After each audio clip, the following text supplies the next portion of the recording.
നമസ്കാരം. Raf talk ഫുട്ബോളിലേക്ക് അവർക്കും സ്വാഗതം. ഫിഫ വേൾഡ് കപ്പിൽ ഇതാ നമ്മൾ റൗണ്ട് ഓഫ് 32 എത്തി നിൽക്കുകയാണല്ലോ.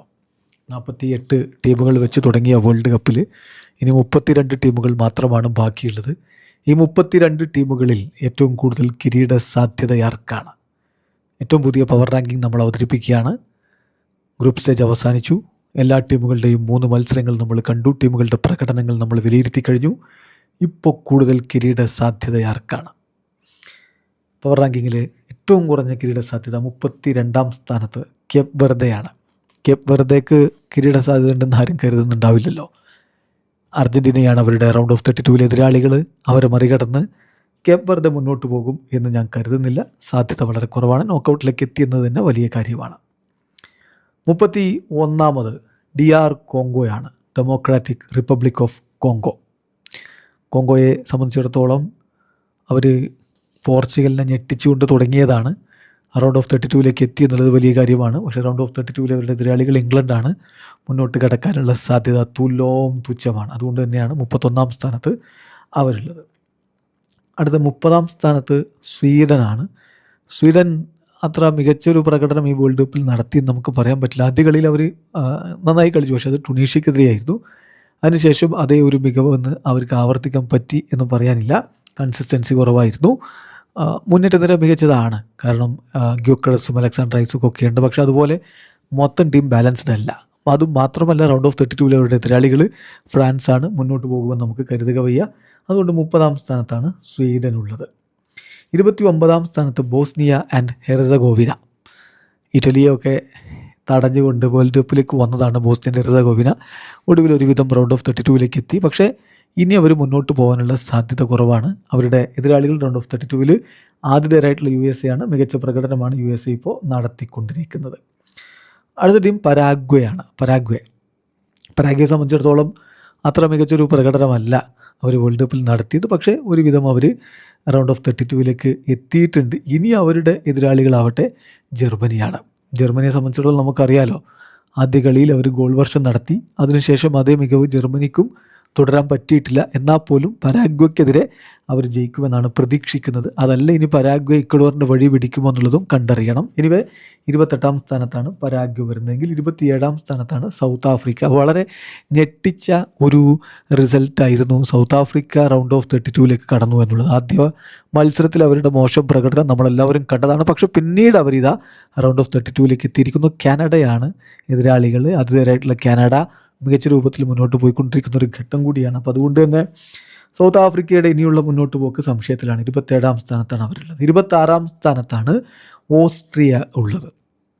ഓസ്ട്രിയ അവർ കൊണ്ടും കൊടുത്തും പോരാടി അൾജീരിയക്കെതിരെ സമനില പിടിച്ച് വല്ല വിധേനയും കയറി വരികയാണ്.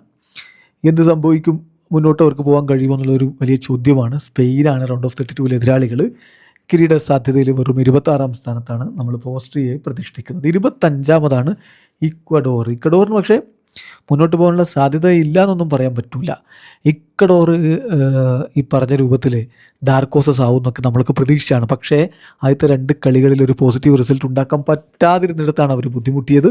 ഒടുവിൽ അവർ ജർമ്മനിയെ പരാജയപ്പെടുത്തി മുന്നോട്ട് കടന്നു വരികയായിരുന്നു. അല്ല, ഇക്വഡോർ മെക്സിക്കോ ഒരു സൂപ്പർ പോരാട്ടമായിരിക്കും. മെക്സിക്കോയെ സംബന്ധിച്ചിടത്തോളം സ്വന്തം നാട്ടിൽ കളിക്കുന്നതിന് ഒരു അഡ്വാൻറ്റേജുമുണ്ട്. സോ ഇക്വഡോറിന് മുന്നോട്ടുള്ള പോക്ക് ദുഷ്കരമായിരിക്കും.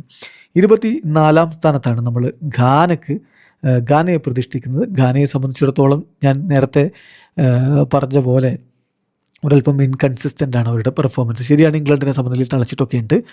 പക്ഷേ ഒരു കിരീട സാധ്യത എന്നൊക്കെ പറയുമ്പോൾ അവർ വളരെ താഴെയാണ്.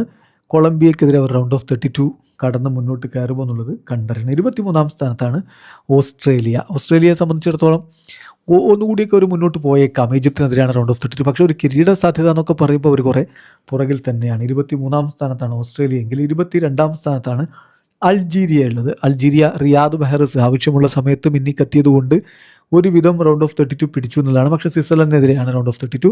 കാര്യങ്ങൾ എളുപ്പമാവില്ല. കിരീട സാധ്യത എന്തായാലും നമ്മൾ അവർക്ക് കണക്കാക്കുന്നില്ല. 21ാം സ്ഥാനത്താണ് കാനഡ വരുന്നത്. കാനഡയെ സംബന്ധിച്ചിടത്തോളം അവരുടെ സ്വന്തം നാട്ടിലാണ് കളി.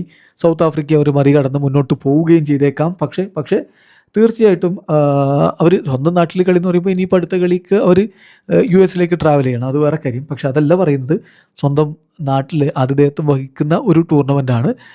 സൗത്ത് ആഫ്രിക്കയെ അവർ പക്ഷേ മറികടക്കും എന്നൊക്കെ പറയാം.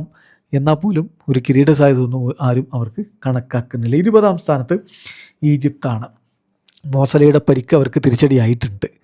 അതിനിപ്പോൾ റൗണ്ട് ഓഫ് 32 ആകുമ്പോഴേക്കും റിക്കവറായി വരുമോ എന്നുള്ള കാര്യം കണ്ടറിയേണ്ട കാര്യമാണ്. ഏതായാലും ഓസ്ട്രേലിയക്കെതിരെ മോസലയില്ലാതെ അവരെന്ത് പെർഫോമൻസ് നടത്തുമെന്നുള്ളത് കണ്ടറിയണം. ഒമർ മർമോഷിനെ പോലുള്ളവരുടെ സാന്നിധ്യമുണ്ട്.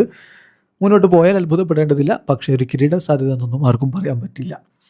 19ാം സ്ഥാനത്താണ് സെനഗൽ. സെനഗൽ ഈ പറഞ്ഞ പോലെ നമ്മളെ ഒന്ന് ഞെട്ടിച്ച ടീമാണ്. കാരണം അവർ നല്ല രൂപത്തിൽ പെർഫോമൻസ് നടത്തുമെന്ന് കരുതിയതാണ്. എന്നാൽ ആദ്യ 2 കളികളിൽ നല്ല പെർഫോമൻസ് വന്നില്ല. പിന്നെ അവർ ജയിച്ച് കയറി. ഏതായാലും അവർ മുന്നോട്ട് കയറിയിട്ടുണ്ട്. ഇനി എന്തെന്ന് കണ്ടറിയണം. ബെൽജിയമാണ് എതിരാളികൾ. അതുകൊണ്ട് റൗണ്ട് ഓഫ് 32 കടക്കാനുള്ള സാധ്യത ഇപ്പോഴത്തെ അവസ്ഥയിൽ കുറവാണ്. എന്തും സംഭവിക്കാവുന്നതാണ്. ഏതായാലും കിരീട സാധ്യത ഒന്നും നമുക്ക് പറയാൻ പറ്റില്ല. ഒപ്പം തന്നെ ബെൽജിയം 18ാം സ്ഥാനത്ത്. മികച്ച ടീമുണ്ട്, ആ കാര്യത്തിൽ തർക്കമൊന്നുമില്ല. ഒടുവിൽ അവരുടെ താരങ്ങൾ ഫൈനലി ക്ലിക്കാവുന്നൊരു കാഴ്ച, റൂഡി ഗാർഷ്യയുടെ ടീം ഫൈനലി ക്ലിക്കാവുന്നൊരു കാഴ്ച നമ്മൾ കണ്ടു. പക്ഷേ അതൊക്കെ മതിയോ മുന്നോട്ട് പോകാൻ എന്നുള്ളൊരു ചോദ്യം അവിടെ ബാക്കി നിൽക്കുന്നുണ്ട്. 17ാം സ്ഥാനത്താണ് ക്രൊയേഷ്യ. ആദ്യ കളിയിൽ ഇംഗ്ലണ്ടിനോട് തോറ്റുകൊണ്ട് തുടങ്ങിയ ടീമാണ്. അവിടെ നിന്ന് പിന്നീട് അവർ റൗണ്ട് ഓഫ് 32 വരുന്നു. പോർച്ചുഗലാണ് എതിരാളികൾ. ലോകത്തെ ഏറ്റവും മികച്ച മധ്യനിരയുള്ള ടീമുകളിലൊന്നാണ് പോർച്ചുഗൽ. ശരിയാണ്, അവരുടെ മുന്നേറ്റത്തിൽ ചില പ്രശ്നങ്ങളുണ്ട്. എന്നാൽ പോലും ക്രൊയേഷ്യ പോർച്ചുഗലിനെ മറികടക്കുക എന്നുള്ളത് എളുപ്പമുള്ള കാര്യമല്ല. 16ാമതാണ് ഐവറി കോസ്റ്റ്. ഐവറി കോസ്റ്റ് ജർമ്മനിക്കെതിരെ മികച്ച പോരാട്ടം നടത്തി, പക്ഷേ ഒടുവിൽ വീണുപോയി. പക്ഷേ അതിനുശേഷം ഇപ്പം റൗണ്ട് ഓഫ് 32 എത്തുമ്പോൾ അവരിൽ നിന്ന് മികച്ച പ്രകടനം ആരാധകർ പ്രതീക്ഷിക്കുകയാണ്. ഏതായാലും ഒരു കിരീട സാധ്യതയൊന്നും ആരും ഐവറി കോസ്റ്റിന് കണക്കാക്കുന്നില്ല. നോർവേ ആണ് റൗണ്ട് ഓഫ് 32 എതിരാളികൾ. 15ാം സ്ഥാനത്ത് ജപ്പാൻ ഒരു യൂണിറ്റി നല്ല രൂപത്തിൽ കാണിക്കുന്ന ഒരു ടീമാണ്. ഒരു ടീം എന്ന നിലയിൽ എതിരാളികൾക്ക് ഭീതി ഉണ്ടാക്കാൻ കെൽപ്പുള്ള ടീമാണ്. ബ്രസീലിനെ മറികടക്കുമോ കണ്ടറിയണം. ഒക്ടോബർ മാസത്തിലെ ഫ്രണ്ട്ലി മത്സരത്തിൽ അവർ ബ്രസീലിനെ പരാജയപ്പെടുത്തിയിരുന്നു. പക്ഷേ അതന്ന് ഫ്രണ്ട്ലി മത്സരം, ടീമിലെ താരങ്ങൾക്കൊക്കെ വ്യത്യാസമുണ്ട്. ഒരു നോക്കൗട്ട് സ്റ്റേജിൽ ബ്രസീൽ അവരോട് അങ്ങനെ അങ്ങ് കീഴടങ്ങുമെന്ന് ഞാൻ കരുതുന്നില്ല. ജപ്പാന് മുന്നോട്ട് പോക്ക് ദുഷ്കരമാണ്. 15ാമതാണ് ജപ്പാൻ. 14ാമത് സ്വിറ്റ്സർലൻഡ് തീർച്ചയായിട്ടും മുന്നോട്ട് കയറാനുള്ള എല്ലാ സാധ്യതയും കണക്കാക്കപ്പെടുന്നുണ്ട്. പക്ഷേ ഒരു കിരീട സാധ്യത ഒന്നും പറയാൻ പറ്റില്ല. അൾജീരിയ അവർ റൗണ്ട് ഓഫ് 32 മറികടന്ന് ക്വാർട്ടർ ഫൈനലൊക്കെ എത്തിയേക്കാം. പക്ഷേ അവിടെ നിന്ന് അത്ര ദൂരം മുന്നോട്ട് എന്നുള്ളത് കണ്ടറിയേണ്ട കാര്യമാണ്. 13ാം സ്ഥാനത്ത് നോർവേ. കഴിഞ്ഞ കളി അവർ തോറ്റു, ശരിയാണ്. പക്ഷേ അതിൽ എർലിംഗ് ഹാലൻഡിനെ പോലുള്ള സൂപ്പർ താരങ്ങളെ പുറത്തിരുത്തിയല്ലേ അവർ കളിച്ചത്. ഇനിയിപ്പോൾ അവരെ സംബന്ധിച്ചിടത്തോളം മുന്നോട്ട് പോകാൻ കഴിയുമെന്ന പ്രതീക്ഷയിലാണ് ആരാധകർ. ഐവറി കോസ്റ്റിനെ അവരൊരു പക്ഷേ മറികടന്നേക്കും. അപ്പോഴും ടൈറ്റിൽ കണ്ടൻറ്റേഴ്സായിട്ട് നമ്മളവരെ കണക്കാക്കുന്നില്ല. 12ാമത് കൊളംബിയ. സൂപ്പർ പെർഫോമൻസ് അല്ലേ അവർ പോർച്ചുഗലിനെതിരെ നടത്തിയത്. ആ ഗ്രൂപ്പിലെ തീപ്പൊരി കളി കളിച്ചത് അവർ തന്നെയല്ലേ. ഏതായാലും അവരുടെ സൂപ്പർ താരങ്ങൾ ലൂയിസ് ഡയസ് ആണെങ്കിലും, ലൂയിസ് സുവാരസ് ആണെങ്കിലും, ജോൺ എറിയാസ് ആണെങ്കിലും, കോഡോബ ആണെങ്കിലും ഒക്കെ മോശമല്ലാത്ത ഒരു പ്രകടനം നടത്തുന്നുണ്ട്. കൊളംബിയക്ക് സാധ്യതകളുണ്ട് എന്ന് പറയാം. അവരുടെ റൗണ്ട് ഓഫ് 32 എതിരാളികൾ ഘാനയാണ്. മറികടന്ന് കൊളംബിയ മുന്നോട്ട് പോയേക്കും. പക്ഷേ കിരീട സാധ്യത നമ്മളിപ്പോൾ കണക്കാക്കുന്നില്ല. 11ാമത് മെക്സിക്കോയെ സംബന്ധിച്ചിടത്തോളം ആതിഥേയർ എന്ന നിലയിൽ അവർ എല്ലാ കളികളും വിജയിച്ച് നല്ല രൂപത്തിൽ നിൽക്കുന്ന ഒരു സമയമാണ്. എന്നാൽ പോലും നമുക്കിപ്പോൾ അവർക്കൊരു കിരീട സാധ്യത പറയാൻ പറ്റില്ല. ഇക്വഡോറിനെതിരെ നല്ലൊരു വെല്ലുവിളി അവർക്കുണ്ടായിരിക്കും റൗണ്ട് ഓഫ് 32. 10ാം സ്ഥാനത്ത് യുണൈറ്റഡ് സ്റ്റേറ്റ്സ്. ടൂർണമെൻറ്റിൻ്റെ മുഖ്യ പങ്കും ആതിഥേയത്വം വഹിക്കുന്നത് US-ലാണ്. US-നെ സംബന്ധിച്ചിടത്തോളം ബോസ്നിയ ആൻഡ് ഹെർസഗോവിനയാണ് റൗണ്ട് ഓഫ് 32 മുന്നോട്ട് കയറാനുള്ള എല്ലാ സാധ്യതയുമുണ്ട്. മികച്ച ടീമുണ്ട്. മൗറിസിയോ പൊച്ചറ്റിനോയുടെ കീഴിൽ അവരൊരു ടീം ഉണ്ടാക്കിയെടുത്തിട്ടുണ്ട്. ഒരു പക്ഷേ സെമി ഫൈനൽ വരെയൊക്കെ US എത്തിയാലും അത്ഭുതപ്പെടേണ്ടതില്ല.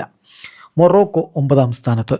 മൊറോക്കോ ബ്രസീലിനെ ഞെട്ടിച്ചുകൊണ്ടാണ് അവർ തുടങ്ങിയത്. പക്ഷേ പിന്നെ അതേ മൊമെൻ്റ് നിലനിർത്തി എന്നുള്ളൊരു സംശയമുണ്ട്. എന്തായാലും നെതർലൻഡ്സ് ആണ് അവരുടെ റൗണ്ട് ഓഫ് 32 എതിരാളികൾ. ഡു ഓർ ഡൈ പോരാട്ടമാണ്, എന്തും സംഭവിക്കാം. 8ാം സ്ഥാനത്ത് നെതർലൻഡ്സും. അപ്പോൾ ഈ 2 ടീമുകളുടെയും സാധ്യതകൾ ഈ ഒരു കളിയെ ആശ്രയിച്ചിരിക്കും. അത് അങ്ങോട്ടും ഇങ്ങോട്ടും ഒക്കെ ആവാം. അതുകൊണ്ടാണ് 9-8 സ്ഥാനങ്ങളിൽ അവർ ഒരുമിച്ച് നിൽക്കുന്നത്. റൊണാൾഡോ കുമാൻ്റെ ടീം ആദ്യ കളി ജപ്പാനോട് സമനിലയിൽ പിരിഞ്ഞെങ്കിലും പിന്നീടുള്ള 2 കളികളിലും ഗംഭീരമായിട്ട് കളിച്ചിട്ടുണ്ട്.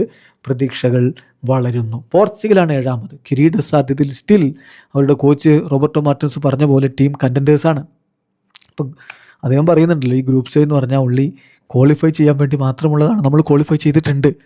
ഇനി ബാക്കി കാര്യങ്ങൾ നല്ല രൂപത്തിൽ തന്നെ ടീം ചെയ്യും എന്ന് അദ്ദേഹം പറയുന്നുണ്ട്. ക്രൊയേഷ്യയാണ് ഏതായാലും റൗണ്ട് ഓഫ് 32 എതിരാളികൾ. മുന്നോട്ട് പോകാൻ പറ്റും എന്നുള്ളൊരു പ്രതീക്ഷ ആരാധകർക്കുണ്ട്. 6-ാം സ്ഥാനത്താണ് ജർമ്മനി. ജർമ്മനിയുടെ കാര്യത്തിൽ നമുക്കറിയാലോ, ആദ്യ കളിയിൽ അവർ കുർസാവോക്കെതിരെ 7 ഗോളൊക്കെ അടിച്ചെങ്കിലും പിന്നീട് അതേ മികവ് അവർക്ക് തുടരാൻ പറ്റിയിട്ടില്ല. എന്നാൽ പോലും നല്ലൊരു ടീമുണ്ട്. ഇപ്പോൾ ഷോൾട്ടർ ബെക്കിൻ്റെ പരിക്കും താരം സ്ക്വാഡിൽ നിന്ന് പുറത്തായതുമൊക്കെ അവർക്കൊരു തിരിച്ചടിയാണ്, അത് പറയാതിരിക്കാൻ വയ്യ. എന്നാൽ പോലും അവർ മുന്നോട്ട് പോയേക്കും എന്ന പ്രതീക്ഷയിൽ തന്നെയാണ് ആരാധകരുള്ളത്. പരാഗ്വയെ അവർ മറികടക്കും, അത് ഉറപ്പാണ്. പക്ഷേ പിന്നീട് എന്ത്, അതൊരു ചോദ്യം തന്നെയാണ്. കിരീടത്തിലേക്കൊക്കെ പോകുമോ എന്നുള്ളത്. 5-ാം സ്ഥാനത്ത് ബ്രസീലും ഈ പറഞ്ഞ പോലെ ആദ്യ റൗണ്ടിൽ കളിച്ച പോലെയല്ല, പിന്നീട് അവർ ബെറ്ററായി വരുന്ന കാഴ്ചയാണ് പിന്നത്തെ 2 കളികളിലും കണ്ടത്. നെയ്മറുടെ മടങ്ങി വരവ് അവർക്കൊരു ആവേശം കൊടുക്കുന്നുമുണ്ട്. എന്തായാലും ഇപ്പോൾ ടൈറ്റിൽ കണ്ടൻറ്റേഴ്സിൻ്റെ കൂട്ടത്തിൽ ബ്രസീലുണ്ട്. ജപ്പാൻ നല്ലൊരു വെല്ലുവിളി ഉയർത്തും. എന്ത് സംഭവിക്കുമെന്നുള്ളത് കാത്തിരുന്ന് കാണേണ്ട കാര്യമാണ്.